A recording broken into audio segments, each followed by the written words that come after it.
Bonjour à tous, deux choses à savoir dans la vie. Le foot est le meilleur sport du monde. J'aime aller coiffeur en Espagne. Allez, on peut commencer générique. Ah oui, pour Ribéry qui va arriver devant Casillas. Vas-y mon petit. Il est dedans. Il est dedans. Le premier but de Ribéry. Bonjour à tous, on espère que vous allez bien. Nous ça va. Nouvelle semaine de Ligue des Champions, nouveau match. Les demi-finales sont arrivées, les matchs allés sont terminés. Nous sommes hypés, nous sommes contents de ces deux matchs. Mais avant ça, comment tu vas, Malik? Moi, ça va, j'espère vous, chez vous, vous allez bien. Comme vous le remarquez, ça fait comme un petit peu longtemps qu'on vous a plus sorti de vidéo. C'est Ayoub, vous l'excuserez, c'est un homme d'affaires, il n'a pas que le statut, il doit gérer des affaires en Espagne, à Miami, quand il va aux États-Unis. Vous comprendrez, vous voyez les palmiers même derrière. Bref, j'espère que vous allez bien, que vous êtes bien installés. Comme il a dit, on a vécu une belle petite semaine, des beaux petits demi-finales de Ligue des Champions. On a hâte d'en parler. Et n'hésitez pas à liker et à abonner à la chaîne si ce n'est pas encore fait. Et pour ceux qui se posent la question, Malik est aussi comme ça dans la vraie vie. Oui, oui, oui. Donc bon, on va... C'est pas vrai, bon. Si. J'allais dire, on va pronostiquer. On va débriefer les deux matchs. Ces deux matchs allés avant de passer au pronostic pour la manche retour. Bon, on va commencer par le derby de la Madonnine, là, les Nerazzurri de Malik face au Milan de Stefano Pioli. L'Inter a gagné 2-0. Bon, à l'extérieur, il y a moins de supporters, mais ça reste le même stade. Malik, parle-nous de ce match. Franchement, moi j'ai été très fier de ce que j'ai vu de l'Inter. Après, je vais pas faire le plus grand fan de l'Inter, on va pas se mentir. Comme je le dis toujours, moi, Chelsea et l'OM, c'est mes clubs. Et l'Inter, vraiment, c'est le troisième club que j'aime beaucoup. Mais bon, on peut pas supporter trois clubs, sinon c'est trop. Bref, dès l'entame de match, on voit, ça va faire cliché, tu vas me dire, mais on voit quelle équipe en veut plus. Et même pas quelle équipe en veut plus, mais quelle équipe était prête. Quelle équipe était prête? L'Inter était prêt. L'Inter était en mission, que ce soit sur les premiers ballons, deuxième ballon, ça allait fort. Mais bon, je vais commencer par le but directement parce que ça arrive vite. Coup de pied arrêté, centre, Dzeko, petit Calabria. C'était Calabria? Ouais, je pense Calabria, que Calabria. oui, c'était Calabria. Apprends, allez, pouf, pied gauche, merci, mais non, on peut rien faire. Et le match est lancé. Parce que beaucoup, comme Ayoub, on en parlait même en off avant qu'on commence à tourner la vidéo, on pouvait craindre un match fermé, etc. Mais ça n'a pas été le cas. Et dès que le but a été mis, on se dit que voilà, il va y avoir un petit sursaut d'orgueil de la part de l'AC Milan qui vont se mettre à plus jouer. Mais ils étaient bousculés. J'ai l'impression qu'ils ne savaient pas quoi faire. Parce que j'ai envie de dire, l'AC Milan, c'est pas une équipe comme Naples qui joue toujours, on va dire, hyper offensive. Genre, contre Naples, c'était un bon match-up, entre guillemets, pour eux, parce que c'était plus une équipe défensive face à une équipe du Napoli qui voulait le ballon, qui voulait attaquer, qui voulait essayer. Et même face à un Tottenham qui n'est même pas l'équipe la plus offensive. Mais tu vois, c'était un match serré, un match très tactique. Et là, vu qu'ils sont menés très vite, ils sont forcés d'avoir le ballon, d'essayer de jouer, etc. Mais clairement, ils étaient trop mal organisés. Ils étaient trop mal organisés tactiquement. Et au-delà de ça, le fait que l'Inter joue avec ce 3-5-2, avec ses pistons Dumfries et Di Marco qui venaient chercher, pas les ailiers, mais directement leur back, les Théo Hernandez et les Calabria à chaque relance du gardien, etc., ça a dérangé le Milan assez. Et moi, ce que je me disais, enfin, c'est moi je voulais que l'Inter gagne, mais moi, je me disais pour le Milan AC, fallait juste forcer, essayer d'aller chercher zéro, même si c'était difficile, qu'il était entouré de deux défenseurs avec Acherbi, Darmian et consorts. Fallait forcer, essayer de le chercher sur des ballons et gagner les deuxièmes ballons à fond. Mais même sur ça, les deuxièmes ballons, c'était l'Inter qui les gagnait tous. Parce que même le deuxième but, il arrive aussi très vite. C'est, je crois, 10 minutes après justement le premier but de Dzeko. C'est sur un deuxième ballon. Barella, il a la balle. L'espace est pris par Di Marco. On lui envoie. Il met en attente. Et comment dire, les milieux du Milan AC reviennent trop tard. Et il y a un trou énorme. Et Mkhitaryan profite et c'est mieux, c'est 2-0. Et là, on se dit, mais oh, c'est quoi ce match? Dès le début du match, déjà 2-0. Et je crois encore 2-3 minutes après, tu as la frappe de Çalhanoğlu aussi qui arrive. Donc ça aurait pu être 3-0 en même pas 15 minutes sur 3 frappes de l'Inter du Milan. Donc franchement, l'AC Milan était dépassé. Ils n'arrivaient pas à arriver dans l'autre moitié la moitié de terrain de l'Inter de Milan. Et clairement, moi, je me disais que dès la deuxième mi-temps, Pioli, il devait faire des changements. Il devait, comme je te disais en off, essayer de passer à... Et donc, comme je disais, pour moi, dès le début de la deuxième mi-temps, en voyant comment, comment dire, vous voyez son équipe, l'AC Milan, désorganisée, que ce soit même dans le fait de pouvoir se créer des actions offensives. Parce que des fois, parce qu'en vrai, la possession, elle était de l'AC Milan. Ils avaient une possession pour rien, ils faisaient rien avec le ballon, ils perdaient des ballons trop facilement, ils rataient des bêtes passes.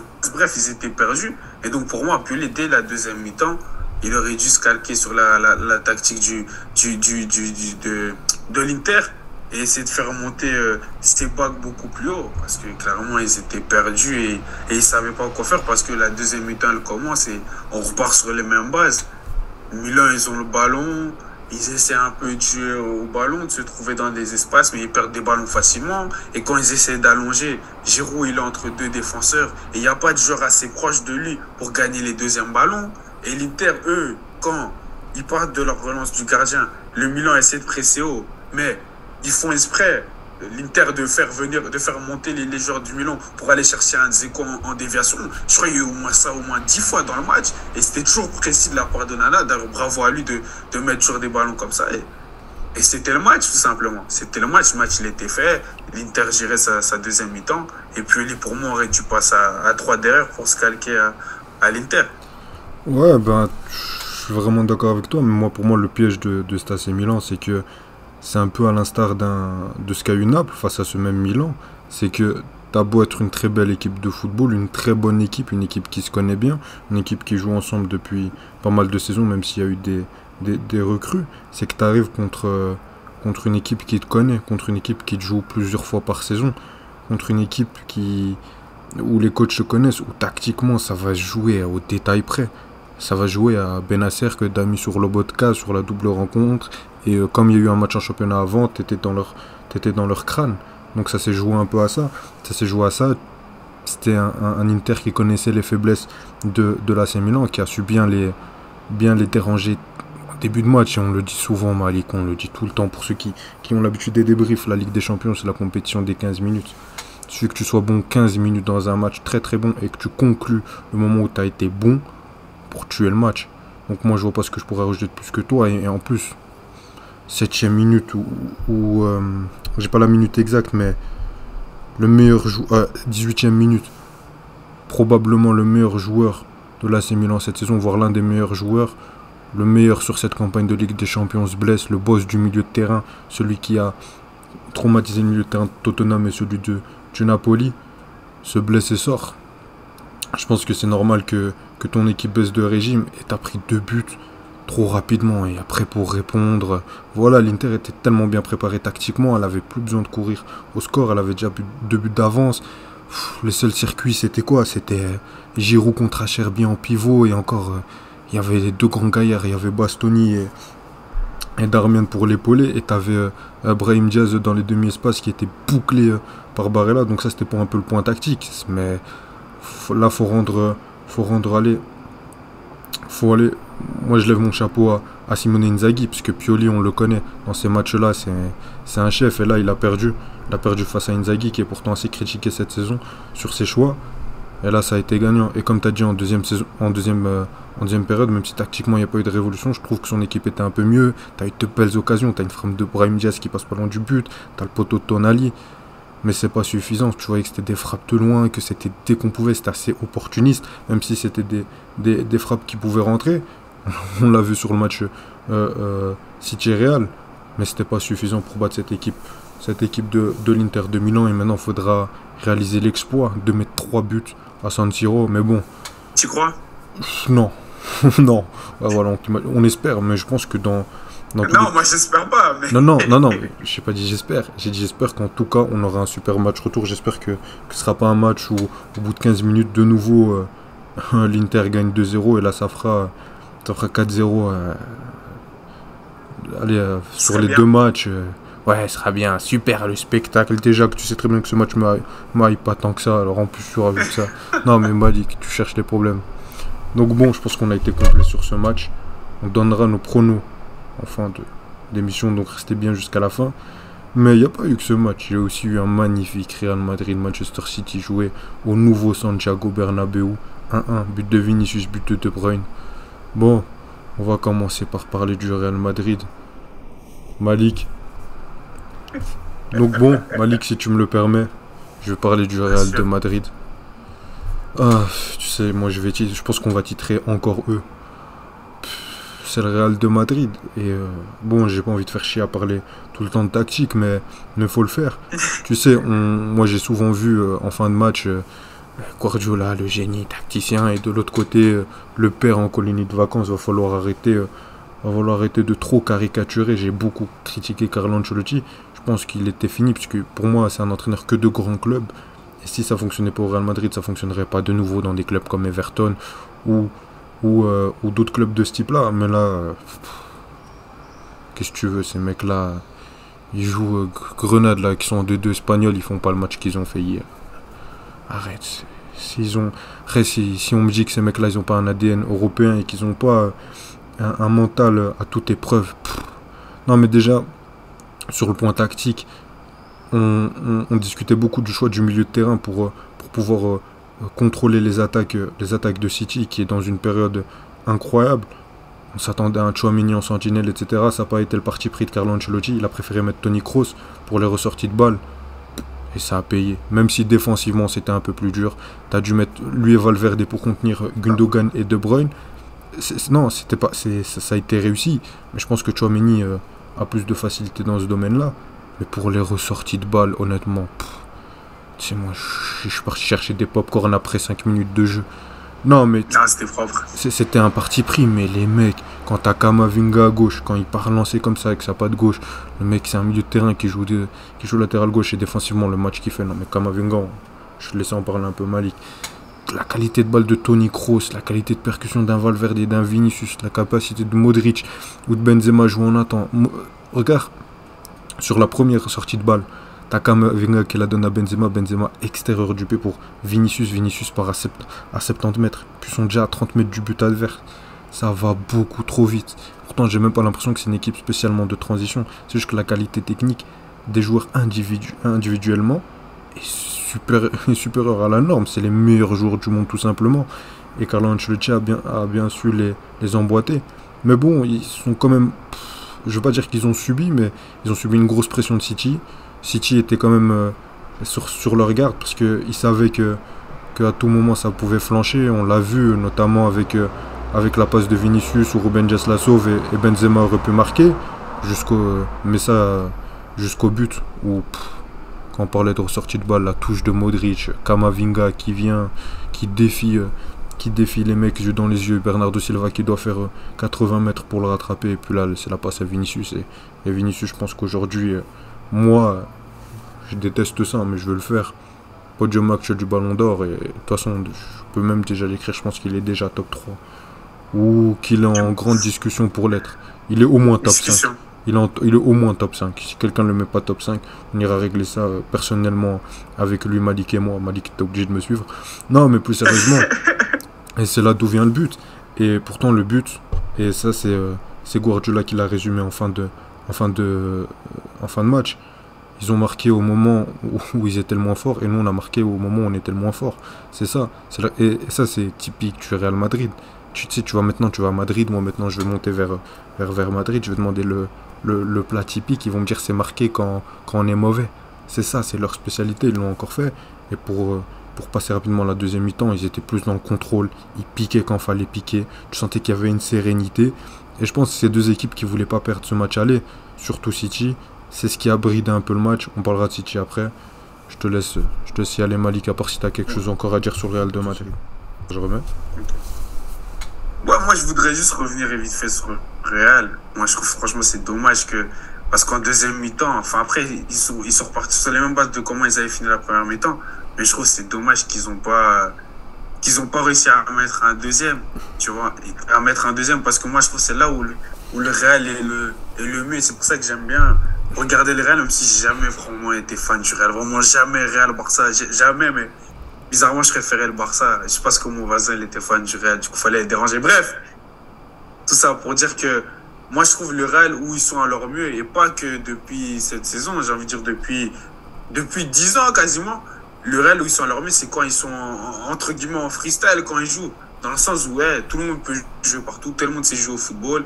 Carvajal, il peut se retrouver devant la surface. Modric, il va en bas gauche s'il faut. Camavinga, il monte. Bref, je trouve que vraiment, début de deuxième mi-temps, le Real était beaucoup mieux. Même le reste de la deuxième mi-temps.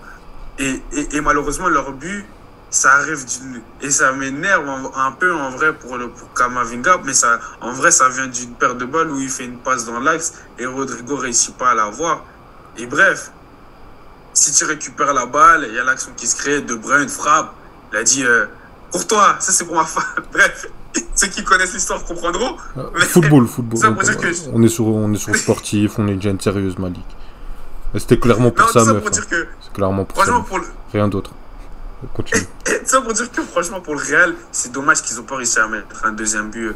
Dans leur mi-temps, ils étaient le mieux, comme a dit Guardiola. Parce que la première mi-temps, même quand on dit qu'ils étaient moins bien au City, les 25 premières minutes, leur mettaient la pression. Je trouve qu'ils maîtrisaient quand même, entre guillemets, cela. Parce que si tu regardes bien, De Bruyne touchait peu de ballons. Et c'était plus d'un Rodri, un Stones. Où des fois, j'avais l'impression qu'il leur laissait avoir le ballon. Genre, il pressait même pas le porteur du ballon à certains moments. Genre, moi, il y a une action parlante qui vient. C'est Diaz, il a le ballon, il monte. Personne ne va sur lui. Et c'est Vinicius à la fin, il lui prend la balle. Dans le sens où il maîtrisait bien cela. Et c'est dommage qu'ils ont encaissé ce but sur cette perte de balle-là. Maintenant, sur l'angle City. Sur l'angle City, c'est les 25 premières minutes. Comme tu dis, ils mettent une bonne pression sur le Real.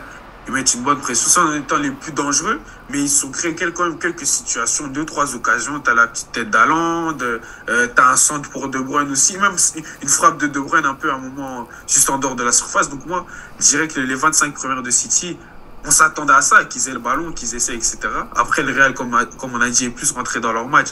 Et on va dire City cherchait à moins encaisser, surtout après ce but où le Real était ressorti de ce pressing... pas facilement, parce que comme tu as dit, c'était de la qualité, c'était vraiment beau la manière de ressortir des pressings de City. Mais moi, c'est plus une question que je voulais te poser, c'est que, est-ce que tu dis qu'en deuxième mi-temps, Guardiola s'est dit après le but qu'on a encaissé en voulant faire notre pressing, tu vois, normal de base, surtout sur les ressorties à partir de la défense, etc. Est-ce qu'il s'est dit, est-ce que non, on essaie moins, entre guillemets, même si ça n'a rien à voir avec son identité, tu vois, est-ce qu'on essaie moins d'avoir le ballon, on laisse plus le Real jouer, et même quand ils ont le ballon en sortant de la défense, on va juste un tout petit peu moins les presser, ou tu penses que c'est juste comment le match s'est déroulé qui a fait que tu avais un Real en deuxième mi-temps qui était plus en maîtrise du ballon? Moi j'ai l'impression, je me suis dit, Guardiola, il a peut-être dit les caca. Moi je pense que c'est une volonté de Pep. Et un retour. Parce que c'est ce qu'on a vu sur... C'est pas entendu. Je pense que c'est une volonté de Pep. C'est ce qu'on a vu contre le Bayern. Le Bayern, leur principale arme, voire leur seule arme qu'on voit, le peu de choses qu'ils ont proposées face à City, c'était la profondeur. Et là, c'était l'arme principale du Real Madrid. C'est l'arme sur laquelle ils ont tué tout le monde. Où Vinicius pouvait faire mal. C'est de là où ils prennent le but. C'est là où tu sais que tes pistons, c'est Bernardo Silva et Jack Grealish. Donc quand tu as Rodrigo et Vinicius sur leur côté, ça va être compliqué à défendre. Donc tu dis, bon, on va reculer un peu. On va leur faire très mal en transition. Mais après, moi, la critique que j'ai sur Guardiola, c'est que, désolé, hein, peut-être que je vais un peu trop loin, etc., et que tu voulais encore dire des trucs. C'est ce que j'allais, les remplacements, mais vas-y, t'es lancé. Mais non, mais avant les remplaçants, c'est que Guardiola, je t'aime beaucoup, je t'ai beaucoup défendu. Là, ces derniers temps, on est dans des histoires de train. Moi, j'ai toujours été dans le train. J'ai fait des guéguerres avec ce fou-là. Mais là... non, mais ces joueurs, tu sais, contre le Bayern de Munich, t'avais les deux choses qu'il fallait pour une équipe pour qu'elle performe. Fallait une symbiose collective et que tes individualités performent. T'as deux schémas de jeu. T'as le City, collectivement, ça va être incroyable, ce qui va faire que tes individualités vont performer. Et le Real, c'est l'inverse. C'est les individualités qui vont faire que le collectif performe. Mais là, j'ai vu un bon collectif, mais j'ai pas vu j'ai pas vu d'identité sur le terrain. Bernardo Silva, je l'aime de tout mon cœur. Mais vu ce qu'il a fait à Alphonso Davies, on va pas me dire qu'il aurait pas pu faire la même chose face à Camavinga. Ça manquait de personnalité, c'était trop dans le contrôle. Après, Jack Grealish, il est tombé face à un videur de boîte de nuit. Mais quand même, moi j'attendais plus de personnalité quand on voit comment Haaland a été cadenassé. Ça, c'est pas possible sur un match. Donc ça, je le laisse pas seulement à Guardiola, je le garde. Je le reproche aux joueurs, même à De Bruyne. De Bruyne, sur le but, c'est énormément de personnalité, c'est le talent pur, c'est une de ses qualités principales, la frappe de balle de loin. Mais sur le match, en termes de personnalité, c'est pas suffisant. Pourtant, le mec contre le Bayern, sur les demi-espaces, là, le retour, on n'en parle même pas. C'était stratosphérique, c'était du très très grand De Bruyne. On se rappellera de son match de mardi soir. Mais c'est pas suffisant. Dans la qualité individuelle dans ces matchs-là, c'est là où on a besoin que les individualités priment par moment. Et quand t'as Phil Foden, Julian Alvarez qui peut jouer derrière Haaland, créer le jeu, finir, faire des passes D qui aurait pu permettre d'avoir 2-9, voire de plus défendre, mais de brouiller encore plus les pistes pour une charnière centrale qui n'a pas tant joué que ça ensemble cette saison, et pour un Rudiger qui, même s'il a fait un énorme match, il fait pas la saison de sa vie. Okay, donc tu aurais pu déranger cette défense centrale. Un là-bas qui monte un peu trop, tu aurais pu semer le doute si tu jouais plus bas et que tu avais un Julian Alvarez pour mieux faire le relais. Tu avais aussi un Riyad Mahrez, parce que s'il y avait bien un joueur qui manquait, moi c'était les Sterling, les Mahrez. Tu vois, ces mecs-là qui viennent tout seuls et qui vont provoquer. Et même s'ils vont faire la touche de trop, ils vont provoquer. Et lui, Kamavinga, ok d'accord, Kamavinga c'est exceptionnel, on va le dire et le redire, mais lui il te le fait danser. Oh, lui il va te le mettre sur les fesses, il va le faire tomber. Et ça tu l'as pas fait. Et ça c'est le reproche principal. Mais pourquoi il l'a pas fait, Malik? Lui-même l'a dit. Il a dit on allait être dans un match ping, enfin il a dit à demi-mot. Mais on allait être dans un match ping-pong. Et de ce côté-là, le Real Madrid est meilleur. C'est la preuve que tu étais là juste pour ne pas perdre. C'est un parti pris, ok. Maintenant, tu sais très bien, j'avais prévenu que j'allais être très exigeant sur Pep Guardiola sur cette campagne Ligue des Champions. Quand il te reste le Real Madrid. Ouais, parce que là, c'est le moment où ton équipe a l'air à son prime. Ils arrivent au meilleur moment de la saison. T'as l'autre blondinet Viking. Et si tu bats ça, ben t'as l'Inter ou là c'est Milan en finale, sans leur manquer de respect. C'est quand même clément comme finale. C'est pas le Liverpool de la saison dernière, c'est pas le Real, c'est pas le Bayern, etc. Donc bon. C'est pas dit, mais bon. Commence pas. Mais juste pour revenir sur ce que tu dis sur City, ouais, moi clairement, je trouve qu'il pouvait. Déjà, qu'il n'ait pas fait de changement, c'est très rare. Pas que Guardiola, en général, dans un match comme ça, professionnel, de ce haut niveau de Ligue des Champions pendant 90 minutes, aucun changement, c'est très rare. Et surtout que, comme tu dis, franchement, cette défense du Real, ok, ils ont été bons et le bloc a été bien en place et ils ont fait cette petite erreur sur cette paire de balles en laissant De Bruyne avoir cet espace-là juste devant la surface. Mais rien que du côté droit, je trouve que tu aurais mis un Mahrez, il aurait pu clairement beaucoup plus déranger Kamavinga qu'Bernardo Silva parce que... Ou un Julian Alvarez dans un autre profil, mais t'as du choix, même Foden, clairement. Même si ça se passe la saison de sa vie, mais t'as du choix. Clairement, surtout que je me dis, tu vois, même si Riyad Mahrez, il le graille pas, comme tu dis, Kamavinga tous les jours, mais le fait que à chaque action dans cet espace-là, Mahrez il va essayer, ça va faire que Kamavinga il pourra moins faire ses petites montées quand le Real aura le ballon et ça, le jeu du Real sera dérangé. Et même De Bruyne, après, peut-être que je me trompais, mais je me disais pourquoi De Bruyne, vu que, c'est bien, je voyais qu'il essayait de jouer près de Haaland, tu vois, ils essayaient que même quand City jouait long, De Bruyne soit proche et tout. Et c'est même De Bruyne, il expliquait comme ça, je suis face au jeu, que c'est plus facile, on va dire, en tant que milieu de terrain. Mais je me disais, dans un match comme ça, pourquoi je sais pas si c'était je reproche ça à De Bruyne ou Guardiola, pourquoi il faisait pas en sorte pour que De Bruyne touche plus de ballons, qui redécroche plus, tu vois, limite que ce soit Gündogan qui va devant, parce que comme je t'ai dit, je sentais que le Real, quand le City avait le ballon, il disait, ouais, Stones, Rodri, gardez le ballon, on sait que vous allez rien faire, vous allez faire vos passes latérales, vous allez revenir vers vos défenseurs, mais on sait que vous allez pas jouer de la verticalité et trouver les passes que De Bruyne pourrait trouver, on va dire, tu vois. Et moi, c'est ça le reproche que j'aurais pour City, mais je sais pas si tu comptes entamer là, déjà les pronos. Mais franchement, pour moi, ils devront montrer un autre visage chez eux. Hein. Après, ils vont le faire, c'est logique, ils sont chez eux. Mais c'est ça qui m'inquiète. C'est que, ok, d'accord, Pep, voilà, Pep, ok, d'accord. T'as pris un parti, t'as pris une décision. C'est pas jouer le match ping-pong, c'était soit 2-1 pour City, soit 2-1 pour le Real. Et moi, je pense que vraiment, ce fin de match, tu pouvais avoir le 2-1 pour City. Si t'arrives à débloquer Haaland avec un bon changement, avec un mec qui aurait pu brouiller les pistes pour le back four, parce que ce back four là, il est très costaud, mais tu peux les faire flancher. On les a vus flancher contre Liverpool. On les a vus flancher contre pas mal d'équipes. Par moment, bien sûr. Mais dans ce momentum-là, tu aurais pu faire un changement. Tu t'es dit, je garde ma pièce pour le match retour. Ok. Mais maintenant, tu vas jouer l'un des matchs les plus importants de ta carrière à Manchester City. Parce que c'est une demi-finale, c'est 0-0. On s'en fout du but à l'extérieur. T'as l'Etihad. T'as tout le monde. Ok, t'as pas Nathan Ake, ok, d'accord. Ok. T'as les deux blondinets, t'as Mahrez, t'as Bernardo Silva. Foden, tu peux le faire jouer ce week-end pour voir. T'as Grealish, c'est un bon Grealish qu'on voit sur ces derniers mois, même si bon, c'était plus John Jones, Cyril Gann que Grealish, Carvajal, mais c'est pas le sujet. Mais bon. Carvajal est intelligent. Hein. Donc, les petits coups vicieux, tu ouais, fais ça, intelligent, mais l'arbitre, non, lui n'est pas intelligent. Oui, mais l'arbitre, lui, n'est pas intelligent. Oui, non, l'arbitre, je suis désolé. pas terrible, moi, peu importe qui gagne, je serais content. Je serais content pour le Real de Madrid, etc. Je serais content pour Pep, pour l'histoire, pour le football, un triplé d'une belle équipe comme ça. Ok, peu importe. Mais là, à un moment, la prestation de l'arbitre, elle est ridicule. Je suis désolé. Mais bon, pour revenir sur ça, je pense que City n'a pas montré son meilleur visage. Je pense qu'il peut faire beaucoup mieux. Pep l'a dit, il a dit, je pense j'ai une idée pour le match retour. On peut faire pas mal d'ajustements. Mais il a une idée. Attends, t'es supporter de quelle équipe? Ouais, je suis supporter de Chelsea, moi. Il y avait une finale contre Chelsea. Marseille. Non, il y avait une finale contre Chelsea, non? Il a une idée. Ah, il a une idée. Ben là, il peut avoir le même style d'idée. Non, mais Malik, c'est même un des trucs que toi-même, je vais rien t'apprendre, c'est un des trucs que tu reproches le plus à Pep Guardiola. Et là, il commence à me dire, j'ai une idée. Non. Comme d'habitude. Justement, mais tu sais, honnêtement, même contre le Bayern, on est content. On se dit à chaque fois, ah c'est bon, il a fait ce qu'il devait faire. Il a fait ce qui continue, ce qui marche bien. Ben là, le problème, c'est comme t'as pas pris ce risque-là, tu vas peut-être prendre d'autres risques et trop risqué. Donc bon, Malik, arrête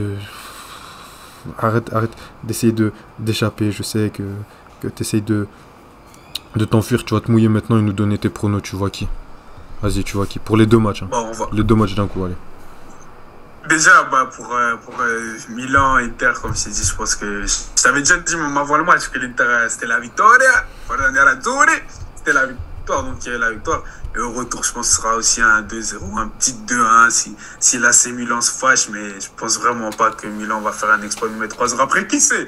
Léa aussi, il est là et qui est bien fou, mais franchement, l'Inter va se qualifier pour moi 2-1, voire 3-1 ou 3-2, un truc comme ça, tu vois, pour l'honneur. Et maintenant, sur City Real va passer. Moi, je disais même avant le début de cette confrontation, je pensais que le Real allait gagner. Si le Real partait avec le 1-0 là de chez eux, j'allais dire encore plus facilement parce que j'ai l'impression que ce Real, ils ont tout vu, ils sont prêts à tout et que je sais pas quelle idée Pep compte sortir. Mais si c'est pas un Haaland qui devient fou ou un Kevin De Bruyne qui pète une durite pour vraiment faire payer à Courtois cette histoire de femme, je vois pas. Et si c'est bien sûr un Mahrez, le meilleur joueur de City en Ligue des Champions, sur l'histoire de Ligue City en Ligue des Champions, faut le dire, parce que Ayoub, le meilleur ailier de City pour lui, c'est Foden sur ces 2 dernières saisons. Mais bref, ça c'est encore un autre débat qu'on aura une autre fois. Tu vas mettre tous les Algériens à dos, merci Malik. C'est vraiment pas le peuple que je voulais avoir à dos. Merci. Merci. C'est pas le peuple qu'il faut avoir à dos, t'as réussi à me le mettre à dos. Merci. J'aime l'Algérie. À moins qu'un de ces trois-là, comme j'ai dit, pète une durée. Et je crois pas forcément.